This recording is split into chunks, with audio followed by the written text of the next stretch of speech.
Hello, you're listening to On Israel in Al Monitor. I'm Caspit from Tel Aviv.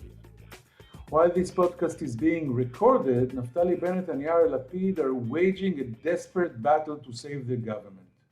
This time, their fragile coalition is under threat by last week's resignation of a Knesset member from the left-wing Meretz party, Ghaida Rinawi Zoabi.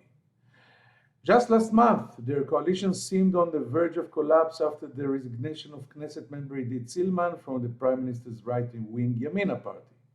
Rinawi Zoabi's move stunned the political arena, including the leader and members of her own party.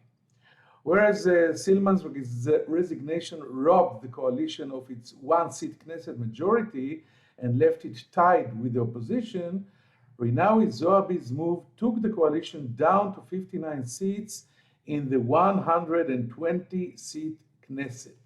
Right now, when I'm recording this paragraph, Rinawi Zoabi announced she is coming back to the coalition. Lapid and Bennett aren't giving up just yet. Since announcing that she was quitting the coalition, Rinawi Zoabi has come under intense pressure. She has already announced that she wouldn't support the opposition next week when it introduces a motion to disband the Knesset. But looking beyond next week's vote, the prospects of the government's survival are grim. Rinawi Zoabi's move could inspire others to jump from what seems to be a sinking ship. Today's On Israel guest is a senior member of Yesh Atid, the centrist party headed by alternate Prime Minister and Foreign Minister Yair Lapid, and the second biggest party in the Knesset. Deputy Foreign Minister Idan Rol is among the leaders of Israel's LBGT community. He is married to popular singer Harel Scott and is the first Knesset member to ever employ a transgender assistant. His resume includes a stint as a model, a lawyer, and a military intelligence officer.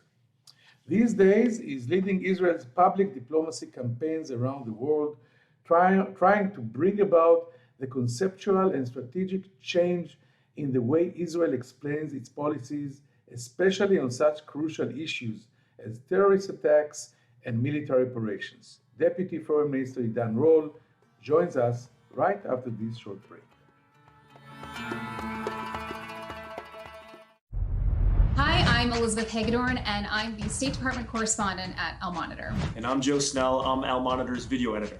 Let's admit it, this past year has been difficult to stay on top of the news and sift through what's accurate and what's misleading.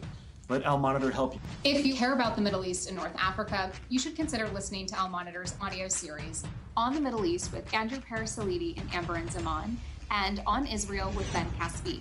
You can now watch our newest video podcast, Reading the Middle East with Gilles Capel. You can subscribe to these series on your favorite podcast platforms. And through a host of free daily and weekly newsletters, we offer a range of perspectives with the highest journalistic standards. You can subscribe to these newsletters at almonitor.com. As an award-winning media service headquartered in Washington, D.C., Al Monitor has a network of over 160 contributors around the world. So if you haven't done so already, be sure to visit almonitor.com, where you can find all of these newsletters and podcasts along with first-class reporting and analysis.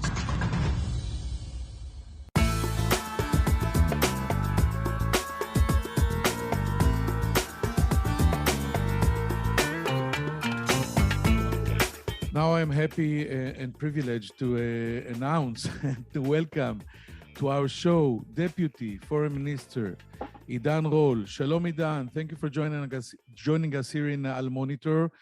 And how are you doing? Hi, Ben. Thank you for having me. I'm doing great. Thank you. It's our pleasure. Let's talk business. We are, of course, in the middle of yet another political drama. The shock resignation of Knesset member Rinawi Zoabi could easily bring down your government and result in elections. In the meantime, she's taken a step back and seems to be showing signs of remorse. But how sure are you that Lapid can keep her in check and avoid the government's collapse? Well, I think that her potential, or maybe for now temporary resignation of MK Zoabi has a bigger impact than actually the coalition, and the coalition is, quite big of an impact for us. But I think that if she decides to quit, in a way, it will jeopardize or shine a light about our efforts to create a genuine partnership between Jews and Arabs in the government, in the coalition. And I would really be disappointed to see that conditions are not yet ripe for such a partnership.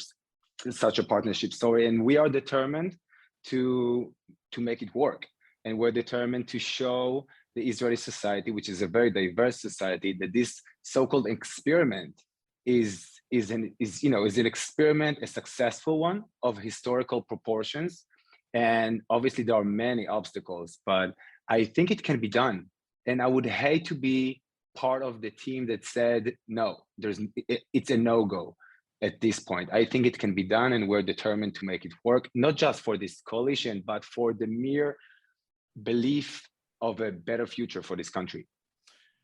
And how is it possible, Deputy Foreign Minister Idan Rol, to govern a country, and not just any country, but one that is as complicated as ours, without a Knesset majority and with the coalition constantly on the brink? Is this atmosphere conducive to pushing through a budget and other tasks facing the government? In your crystal ball, do you see the government lasting until summer 2023, when Yair Lapid is scheduled to switch jobs with Bennett and become a prime minister? Yair Lapid, if I'm saying it to who's don't know, is the leader of your party, Yesh Atid. Well, Ben, you know better than I do that, I would be a fool to make any kind of prophecy about the future in Israeli politics, because, things shift and change by the hour. However, I think we do have, when you try to predict something, you usually go back in history and see the results so far. And I think we do have a good track record so far. Yes, we've had obstacles on a weekly basis. And yes, things are very shaky. And obviously, it's not ideal to have such a narrow coalition. But, we did pass the former budget, and we did make a lot of things work. And when I look back at the previous year, I see that despite, constant challenges on the political level, we managed to reboot the country, the economy. We are also doing a good job at mending the internal rift in our society. Our society is a deeply hyper-polarized society, not unlike many other countries post-COVID. And this is why, also in relation to my previous answer, this is why this government is crucial and historical, because we make it work despite difficulties. And I do believe we can keep on making it work. And we know how to do politics. But for us, doing the politics is about creating stability and maintaining this government. It's not the end goal, it's our means. And I think this is also what differentiates us in many ways from the former government. Okay, let's move on to the issues with which you deal as Deputy Foreign Minister. Israel is facing another wave of terrorism, which is creating major public relations challenges, such as the crisis after the killing of Palestinian journalist Shireen Abu Akleh. How do you sum up your handling of this tragic event, especially after police attacked the mourners at Abu Akleh's funeral in Jerusalem? Just a year ago, we had the crisis over Israel's demolition of a building in Gaza City that it said housed the offices of Hamas, but also the office of the Associated Press. Our podcast guest last week, strategic communications expert Yarden Vatikai, called it a tsunami of tens of thousands of digital keyboards operating against Israel simultaneously around the world. And I'm asking you, in the foreign ministry, how do you deal with all this? Well, I have to say that Yarden is right. We are, despite having a bigger budget now and having new representatives around the world, we are definitely out-budgeted and outnumbered by our enemies. So what this makes us do is rely harder on the facts and making the facts accessible. A few years ago, I don't know, like a decade back, you needed to talk to reporters in traditional media in order to set the narrative straight. Nowadays, false narrative can erupt from all over social media, and it makes it so easy for people to just spread, false information and fake news. So we have our job cut out for us. But I think that the two incidents are fairly different. The taking down the AP building was was during guarding of the walls, and it was very much justified. I think that what my predecessors should have done differently was to highlight the context, the facts about what went down in that building and how Hamas used that building in order to initiate terror attacks. And I think that was the part missing. With the unfortunate death of Shirin Abu Akleh, the thing is that it was unintentional and no one knows till this very day who did it. The thing is that we immediately, once it happened, we immediately reached out to the Palestinian Authority and asked them, let's do a joint investigation. We have nothing to hide. We want to, get down to the truth. But they declined and they refused to do so till this very minute.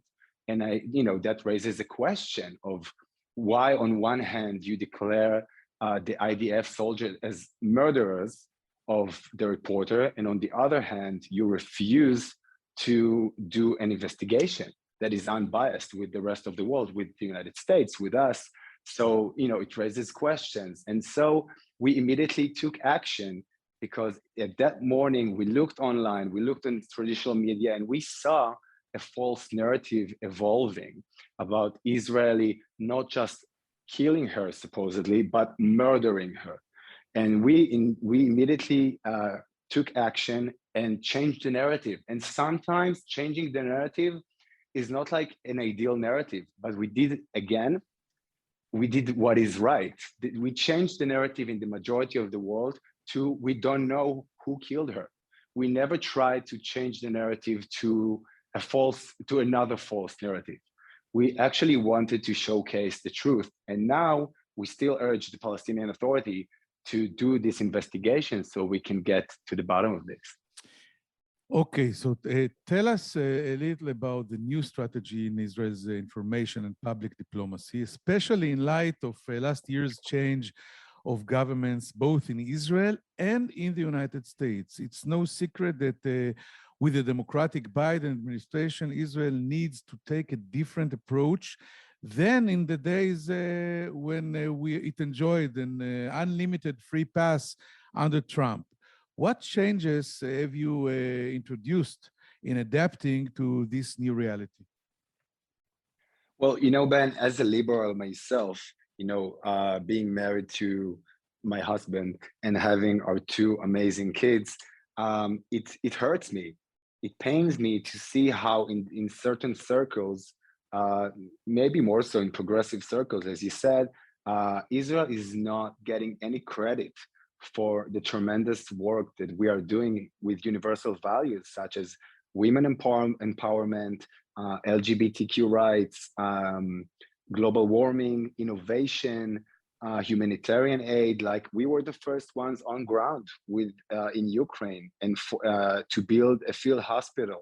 And I feel like it's not about telling a different story. It's about closing the gap between what certain liberal and especially progressive circles think of Israel and how liberal we are, and to what we actually do. For example, because we call it the government of change because we did change the priorities on many things. For example, we canceled the ban on gay people, on gay men being able to donate blood just a few months ago.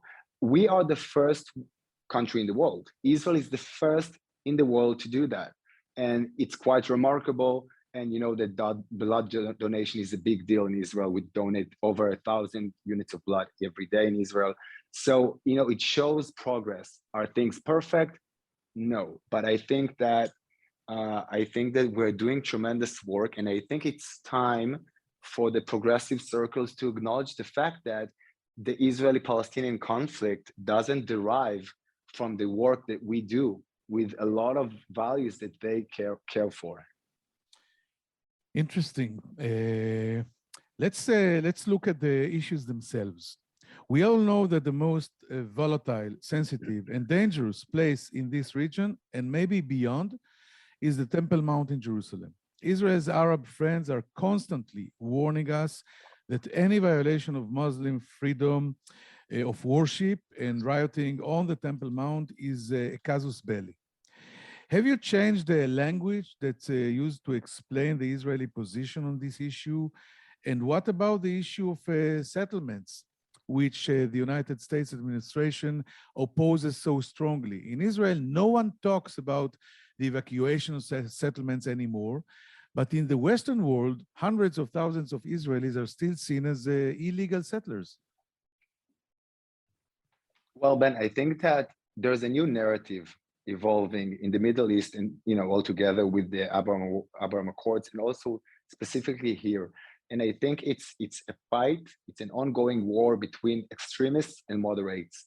And that is also part of the terminology. I think that the world still thinks of, of the last few weeks in Temple Mount as Jews and Arabs. But the truth of the matter was that we were very clear on preserving worship freedom for all religions all throughout these weeks. And the ones that were trying to hijack Al-Aqsa and trying to ignite a whole riot in the region were extremists, were Muslim extremists. And that was not just against our police forces, that was also against the moderate Muslims who just wanted to practice their religion. So I think there's a shift also in that, but there's a bigger shift. There's a methodological shift, because right now, I think, and this is the way we operate, I don't think we should tell one story of the state of Israel, because you lose sight of many wonderful aspects of Israel. We are a very diverse society, and for the majority of the time, it works. This is something that people overlook at, when they don't visit or live here. Most of the time it works. When you go to Ajami Beach in Tel Aviv and you see all these young hipsters from the southern parts of Tel Aviv, together with all covered up Arabic Muslim women with their kids, it seems normal. It's something that you and I know, have known for so long, but this is an image that the world just is not aware of. We are now not doing the main part of telling the story. I changed the priorities in a way that now the majority of the weight has been transferred to the people. I trust the people of Israel to tell their own individual stories that shine a light on our society and on our state and on our government's policies. And, I'm not afraid one bit. I mean, I don't need all kinds of messaging that is rehearsed and analyzed. I trust our people that they know how to tell the Israeli story. And in the past also, the majority of the story was in context of defense and security issues. And, there is more to Israel than generals telling about defense issues, although it's a main part and it's very crucial. But I'm just as interested in the story of a young girl who grows up in Israel and talks about her day-to-day lives. And so can millions of young women around the world learn about Israel and about how she has no limitations, and how the sky's the limit for a young girl in Israel. And that speaks volumes about our democracy and about our values and about our policies. So the Israeli story is bigger than the story of the government, and it is mainly done organically on social media by citizens of Israel and Israel supporters. I liked the Israeli story is bigger than the government. I liked it very much, I have to say. In general, how do you rate Israel's information and public diplomacy capabilities relative to the past? After all, these are important tools which can play a strategic role in providing Israel with freedom to conduct important military operations or prevent security deteriorations. What should we be doing that we're not doing now? I think you just said about changing the whole concept, but maybe talking about tools, technology, maybe using our capabilities in cyber, etc. So I think that we now know the importance of public diplomacy, as you know, in the past, and we still use it at times because, in lack of a better word, but we used to call it hasbara. And hasbara means explaining. I think that inherently it's not the right word because we're not trying to explain our actions or to justify them. Israel is a state that goes by the rule of law. We do what the law says. And when we go on operations, we do that in order to prevent terror. We don't do it just like that. This is also part of the false narrative that was around the unfortunate death of the reporter. The soldiers went to Jenin, which is the capital of terrorism, in order to prevent the next horrendous terror attack on innocent Israelis, not because they wanted to, be part of a very conflicted situation. So I think that first and foremost, we know that public diplomacy give us or strengthens the legitimacy of the state of Israel to defend itself. When we are required to go and do an operation in Gaza in order to stop the rockets from flying over Israel and hurting innocent civilians, we do that, and we realize that the minute we start, we're gonna be facing with questions, and we're gonna be challenged by different UN entities and the international community. And therefore, public diplomacy is a very crucial tool in that aspect to provide us the oxygen we need in order to create a safe space for our citizens and to protect ourselves. But also, public diplomacy is so much more. And I can give you the example of my tech initiative with the Abraham Accords that aims to create a tech ecosystem for the region and do joint reskilling from people of Bahrain and the Emirates and Morocco and Israel together. And this is another aspect of public diplomacy. It's not about defense and security. It's about creating people-to-people ties and making a brighter future for the moderate part of our region. And that is also crucial. But we need to look at new platforms because, like I said, in the past, we had traditional media, and then we had also social media. But one huge player in this aspect of creating opinions and promoting information of all sorts is streaming platforms such as Netflix. So we also need to be sharing the Israeli story with all its complexities on Netflix and Hulu and Disney Plus. And there's also the metaverse. This is something that is now evolving, and hopefully soon enough, we'll be able to create the closest experience to visiting Israel. It might be an online VR tour. It might be a game. It might be meeting Israelis in the metaverse. And post-COVID, I realized that we have to create new opportunities to share the Israeli experience because we just experienced 2 years of almost no delegations coming in. Yeah. We all know that celebrities can have a major impact in these days of social media. You just referred to it. In many cases, they automatically come out in favor of the underdog. In our case, it's the Palestinians. Bella Hadid, for example, will obviously support the Palestinians, but suddenly she's being joined by, for example, Susan Sarandon, who is not known for anti-Israel views, and yet she has accused the Israeli military of executing the Al Jazeera journalist.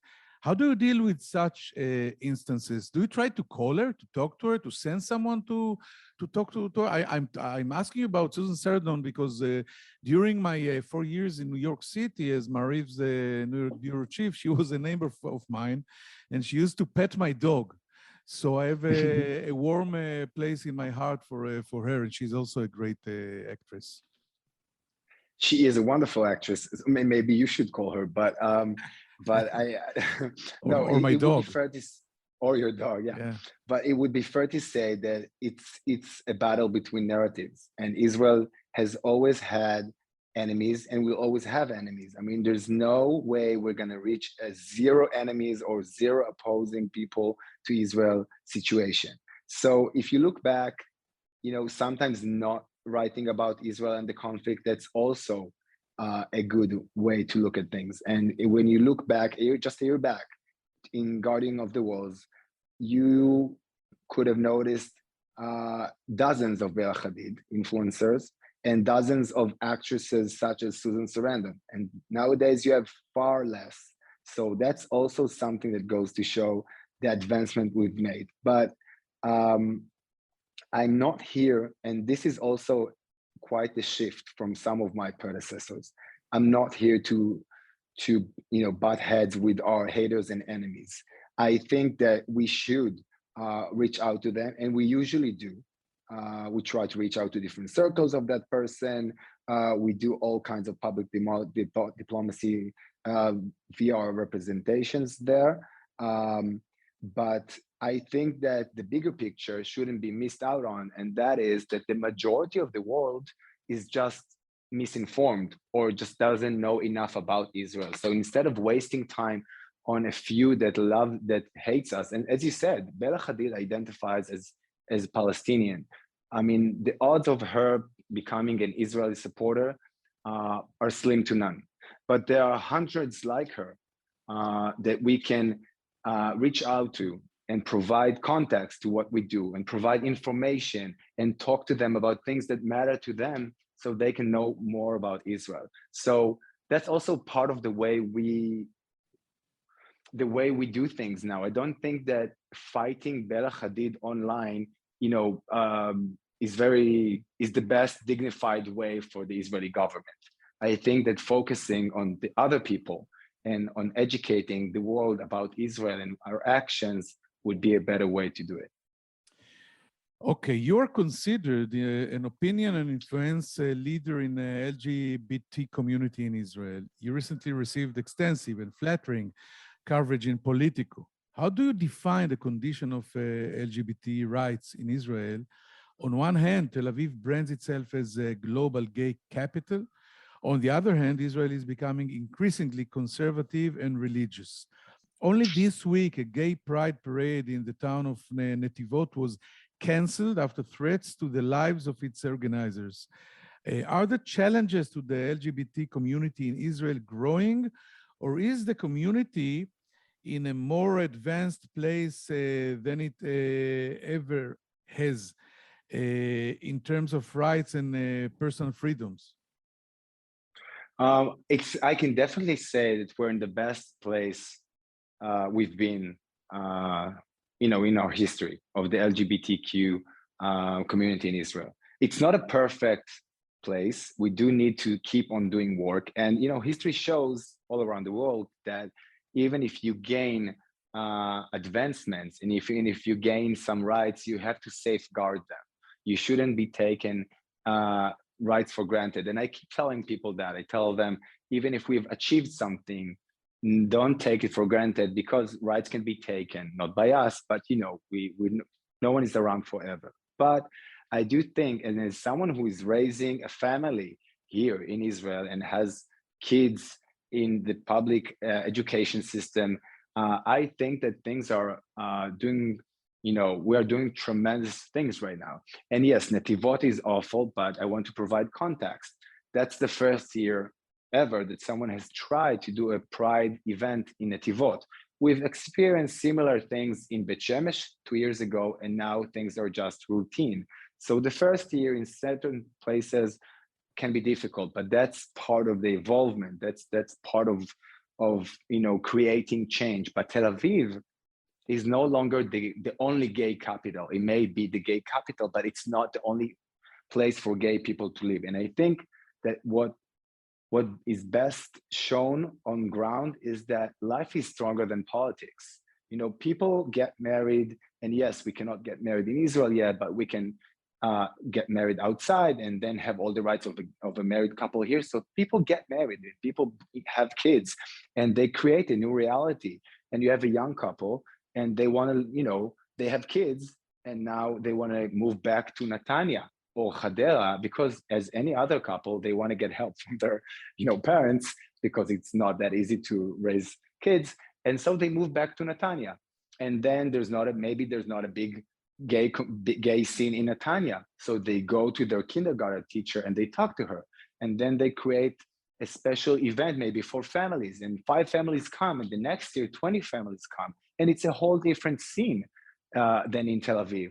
It's not this huge pride parade. It's a gay families picnic, and it's, every city chooses a way to celebrate pride that, suits the people there and the culture of that specific city. And I think this is what shows that life is stronger than politics, and we're headed in the right direction. Deputy Foreign Minister Idan Rol, it was a pleasure and very interesting. We thank you very much for joining us here on Israel in Al Monitor. Thank you. Toda rabba, Idan. Thank you very much. My pleasure. We'll take a short break and come back with some final thoughts. Hello, I'm Gilles Kepel, professor at Sciences Po and Normal Sup in Paris, and author of a number of books and articles on the Middle East. Through my new podcast, Reading the Middle East, on the award-winning media service Al Monitor, we will take a deep dive into the trends in the region with the authors and thought leaders who are shaping how we think about the Middle East. Reading the Middle East will be a fantastic addition to Al Monitor's outstanding podcast lineup, including On the Middle East with Andrew Paraziliti and Amber Zaman, and On Israel with Ben Caspit. You can subscribe on your favorite listening platforms. We look forward to your joining our conversation.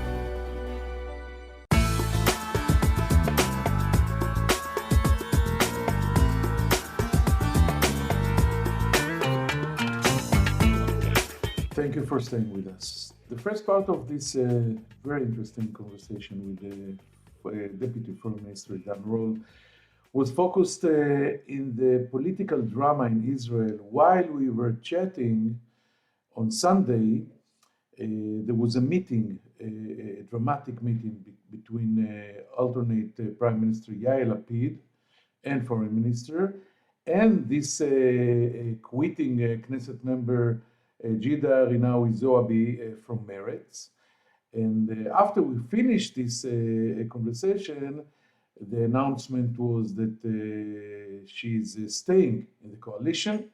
So the drama is actually behind us, but it's not over yet, because we still have in this very fragile coalition another new drama on a daily basis. And Idan Rol said that this temporary resignation by Rinawi Zoabi had quite a big impact, and he feared that if she decides to quit the coalition, it will endanger the whole experiment of Arabs and Jews together in the same coalition for the first time in history.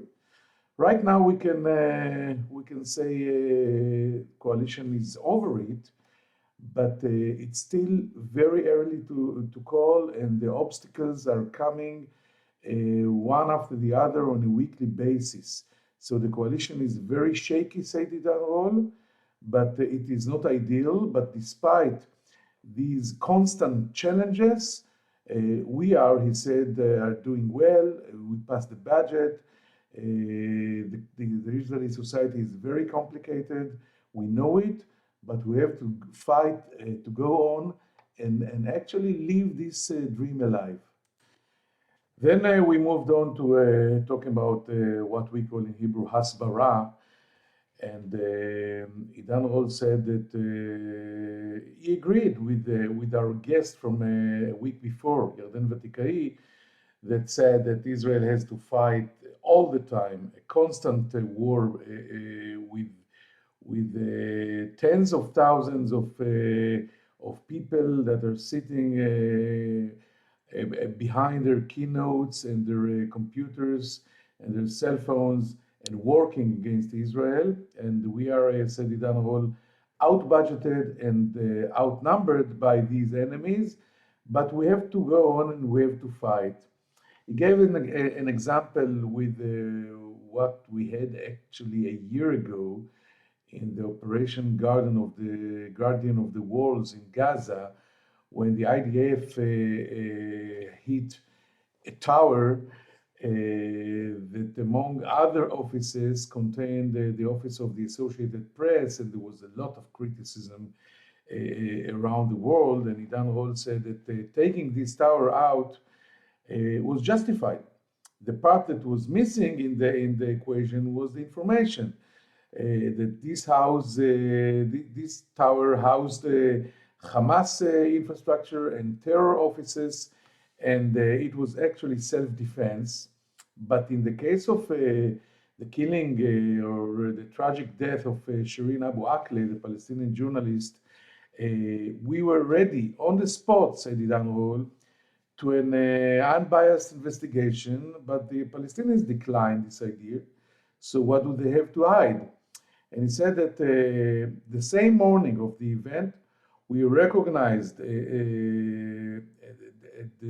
what happened, and we agreed to any investigation. And we recognized also the false narrative in the media that Israel murdered this journalist, and we tried to fix it. Not that we are innocent, but we cannot know right now who killed it, because she was in a place of a lot of fire from all sides. By the way, Palestinian gunmen shot in this event thousands of rounds. And so the only way to prove, maybe take responsibility, is to have an investigation. And we gave it a fight, according to what he said. Then we moved to talk about liberalism. And Dan Hall said that we're trying to close the gap between the image of Israel in the eyes of American liberals and reality. And he said that a lot of the issues of the liberal issues, human rights, LGBT rights, are very, very advanced now in Israel, and we're working very hard on it.